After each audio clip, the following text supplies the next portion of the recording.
بسم الله الرحمن الرحیم. زراعت، کارونده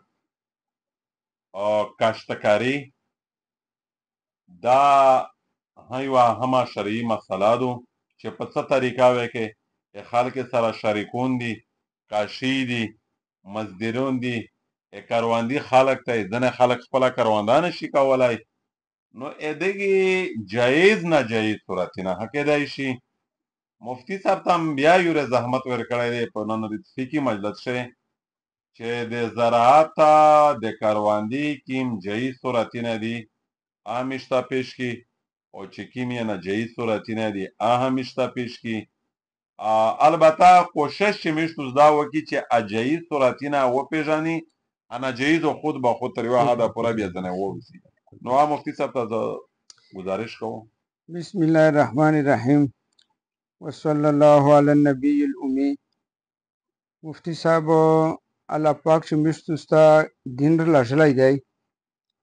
دغه دین د ټولې شعبې سره تعلق دی، د انسان د ټولې زندگی سره تعلق دی. کاروبارو ناجایز نه کوي، کارونداو ناجایز نه کوي. چې کاروبار ناجایز وکړي څه وګټې دا درته مردود شول، خبیث شول، خوب شه پکښې. چې کارونده ناجایزه وکړي خپله مځکه دوی پې ستړی و پې استعمان وې هغه غنمو بیا هم پکښې تو ته خوب وسوي، تو ته یو قسم ناپوکي وي پکښې. نو د سړی دا کوشش کوي چې که کاروبار وي هم د شریعت په مطابق ته کوي، که شریکي وي که کرونده وي هم شریعت په مطابق ته کوي. چې کم از کم خپل غنم خو تو ته حلول وي، ته خو خوړی شي، پیړ خو تو ته حلول وي، ته خو خوړی شي، په قبیله باندې خېته لګوی شي. مفتي صاحب علی مونږ ته د الله پاک جزای خیر ورکړي. څلور شیونه د بنیادي لیکلي دي چې د څلورو شی د سړی ډېر خیال کوي. په کرونده کښې څلور شیونه وي. یو مځکه دا بنیادي شی دی، او یو ټریکټر چلول دا بنیادي شی دی، او یو بیج تخم دی دا بنیادي شی دی، او یو مزدراتو دا بنیادي شی دی. دغه څلورو شی که چیرې تقسیم صحیح وشي، تو د کروندې غنمو تو ته پوک وي، حلولو هم وي، الله پاک اجر هم پې درکوي. د نبي کریم صلی الله علیه وسلم د سنت مطابق وي، د الله پاک د احکامات مطابق وي. او که د دغې څلورو صحیح تقسیم د رات بعد وکړو، بیا پوکه مځکه نه چې کوم تو ته غنم وي او د سنت مطابق نه وي او د الله پاک د احکامات مطابق نه وي. په ټولو نه اول صورت درې صورتونه جایز دي. په ټولو نه اول دا صورت جایز دی چې فرض که مفتی صاحب ته یې 100 کرناله 200 کرناله مځکه دیدو، ته یو مزدور ته وایې چې د مو دا مځکه دو، زه نور هېڅ شي ته نه یې درلیه. اول جایز صورتونه تو مځکه دو، ته مزدور ته وایې چې دا باندې ته پوهېږې، تو کور پوهېږي، ټریکټرو په تو وي، بیجو په تو وي، مزدوراو په تو وي، مو دو مځکه زه مصروف یې، زه نورې ته درلیه نه یم. نو دا صورت جایز دی. ته دا یو سره پې جوړ شي، که په نیمایي سره جوړېدلې، که په درمه سره جوړېدلې، که په څلورمه جوړېدلې، حق حلولې په کل نه بعد هم چې څوره وشي، څوره حصه تو وشي، او تو ته حلولوي، څوره د ده وشي او د ته حلولوي. یو صورت دا دی. بل صورت جایز صورت دا دی چې یو مزدور تو ته وایي چې یاره د مو نه هېڅ شی نور نشته، خالي د مو مزدوراتو، تو مځکه هم وي، تو تخم هم وي، تو ټریکټر هم وي، زه اوس صرف مزدورا کوه، مزدوراو دې مو وي. په دغې باندې تو سره جوړ شوې په باخرې باندې دا صورت جایز دی. تو د پوره هم په کل نه بعد غنم حلول دي، د ده د پوره هم حلول دي. بل صورت جایز دا دی چې ته چا ته وایې چې د مو سره مځکه دو، مځکه دې په مو، بیج دې په مو، پانه ورولې ټریکټر، مزدورا دې تو، دا صورت هم جایز دی. بل لري چې څوره څه وشي د تو سه وحلول وي.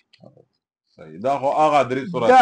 صورتونه دي چې که دغې په مطابق میشتو وکړي، بیا میشتو د نبي کریم صلی الله علیه وسلم د سنت په مطابق باندې راوړي. او دغې نه مسوا چې کوم ناجایز صورت دی، دا دی چې ته یو سړي ته وایې چې د مو مځکه دو او په مو باندې ټریکټر او په مو وي، په تو باندې و بیج وي، مزدوراو وي، دا صورت ناجایز دی. ویس که ته سوچ ورته وکړې درام څلورم ډیر لږ کې پارخ ته پکښې خالی چې ټریکټر ته دلې مزدور ته وړوي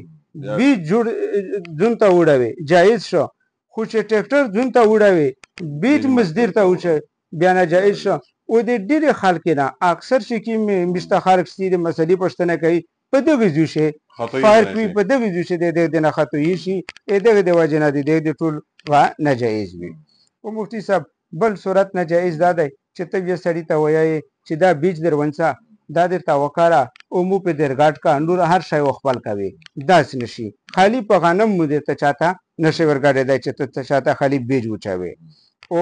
پانا ورولې بل ناجایز صورت دا دی چې ته چاته ټریکټر وچلوي چې ټریکټر دې مودای نور د هر شی دې توی دولې خپل پیږي ټریکټر زه درته وچلاوه مو ته په حساب باندې مې درګاټ کا په حساب باندې د په ټریکټر باندې نشي ورګاډولای په بیج باندې د نشي ورګاډولای او اخري صورت دا دی چې ته چاته وایې چې بیجو زه درته وچاوه ټریکټرو زه درته وچلاوه نورې چارې دې توشي دا صورت ناجایز دی دغه په مطابق باندې چې صورت وشي په د اخري څلور صورتینه شي بیا دا حلول غنم بشتو د خپل لوسه تا واکړه نو سړی دا کوشش کوي الله جل شانه د تو تاجر عظیم دې کو میشته د خدای زداک نه توفیق ورکو الله د عمل خیر نصیب کو غټ چې